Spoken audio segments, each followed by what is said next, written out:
welcome back to Atlas Garage. It's a new day. It's raining out, but still got stuff to do. Still got cars to work on, and today we're actually working on my personal car. It's a 2000 Honda Accord, 2.3 liter VTEC. Got to change oil, and I've got a thermostat that I got to replace. I had an incident, I would say about 4 to 6 months ago, that I cooked the radiator. Had to go get a radiator with my car, so I did everything I could to get down to the auto parts store as quickly as I possibly could. But I ran into the issue of I still cooked my thermostat, and I didn't realize it until it started getting cold out where I am, and it started throwing a check engine light for the engine coolant. It's registering that the engine's not getting up to temperature properly, so that is the cause for the engine light. We're going to fix that today. We're going to do some regular maintenance, and we're going to get this thing running right. Alright guys, I want to cover just a couple of things here. What we're going to be using. We're going to use Mobil 1 530. I like to run a full synthetic, and Mobil 1's a reputable brand. When it comes to oil filters, I prefer to go with the manufacturer. They've put a lot of R&D and a lot of money into research to figure out what's the best thing to use in your car. And when you compare it to aftermarket brands, the prices are negligible. The other thing we're going to be using is a factory crush washer for the drain plug.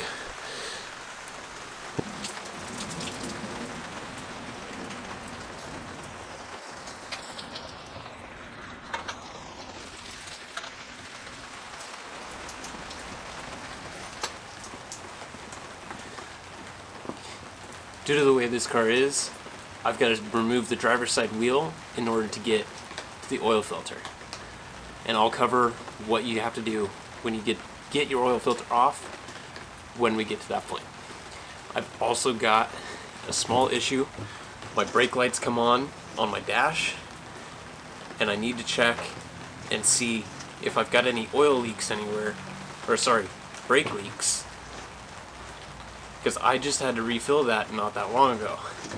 Now that's it's not normal, because I just filled it probably within the last 2 months.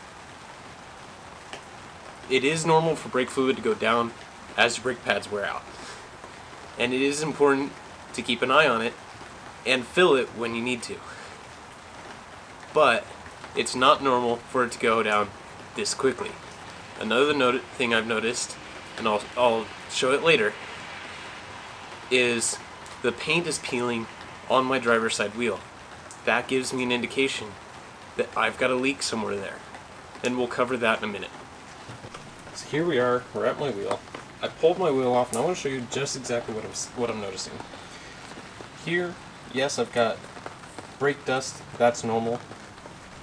But the thing is, I've got paint peeling. That's not normal. I shouldn't be able to pull flakes of paint off of my wheel. So what we're going to do is we're going to come over here, and we've got our brake assembly. We want to look and see, make sure there's no wet areas on the caliper.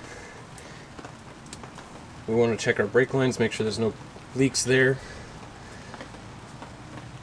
If we have to go further, we'll pull the caliper off and check the piston.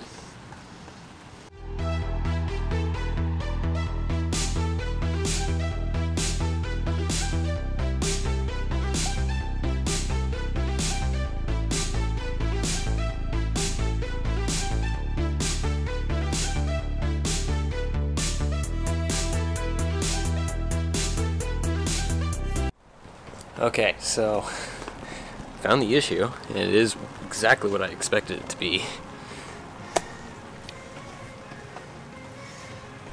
I've got a leaky brake piston right there. So You can repair this, you can replace this rubber seal. You can replace the piston as well. I'm going to have to look into this. This is definitely something I'm going to have to address sooner rather than later. I'm probably not going to be able to get to it today, so I'm just going to have to keep an eye on it for now. But at least I know what the issue is, and I know how to go about dealing with it. Our brake line seems fine. Our master cylinder seems fine. I checked that. You want to make sure that those are areas where a leak can arise, and you want to check those.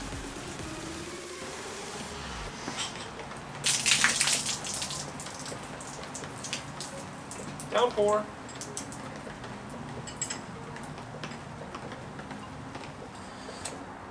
Whenever you're changing oil, you want to inspect the O-ring on the oil filter, make sure that it isn't broken or separated, because putting an O-ring on top of an O-ring, especially in a sealing area, it will not seal properly. So make sure to inspect that.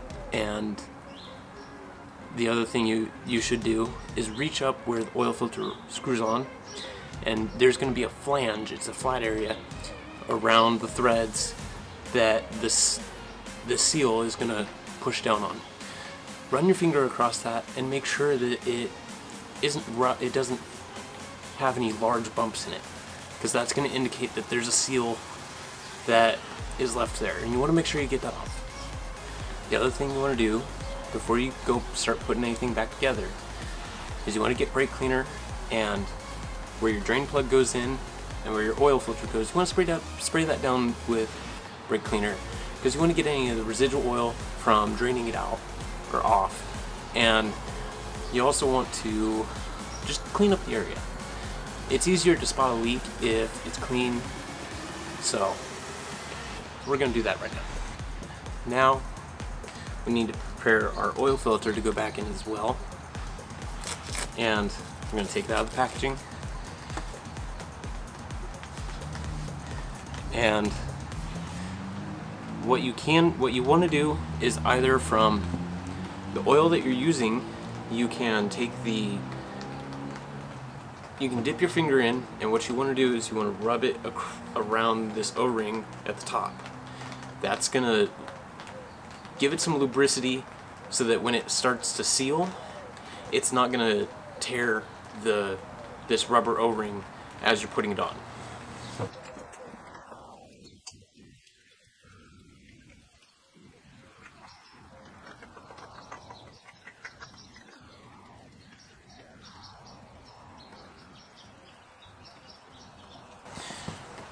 When installing your oil filter, you want to put it in, screw it down hand tight, and then give it just a little bit of a snug. You don't need to put a wrench on it and tighten it down really, really hard.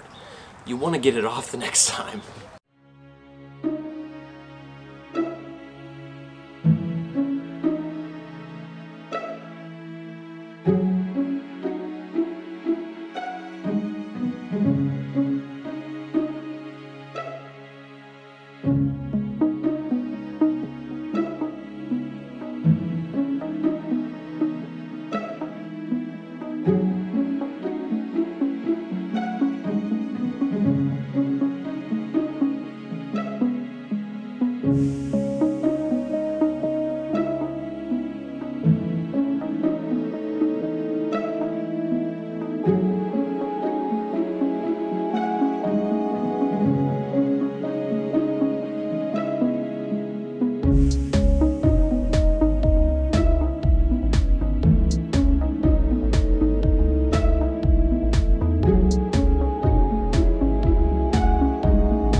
So we've got the thermostat housing cracked open, and we want to make sure of one thing.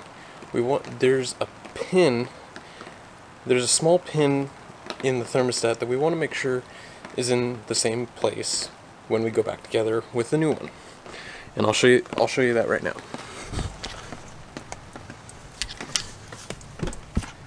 So we've got our thermostat there, and see that little pin up here? We want to make sure that that's in the same spot when we go back together.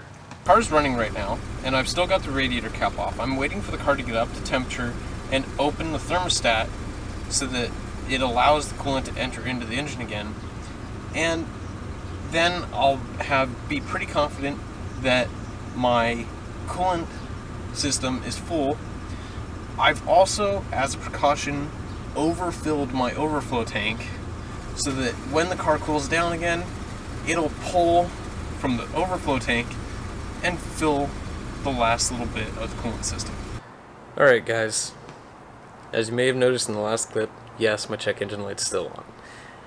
At this point in time though, that is something that can either go away with just driving the car, or I happen to have a scan tool, I can go in and erase it. Not sure what I'm going to do just yet, but I'll go the easier route and use a scan tool. But don't worry about it, I've got it. So we've got no leaks, our coolant system's running nice. At this point, car's ready to go for another 5,000 miles. That's the intervals that I change my oils in.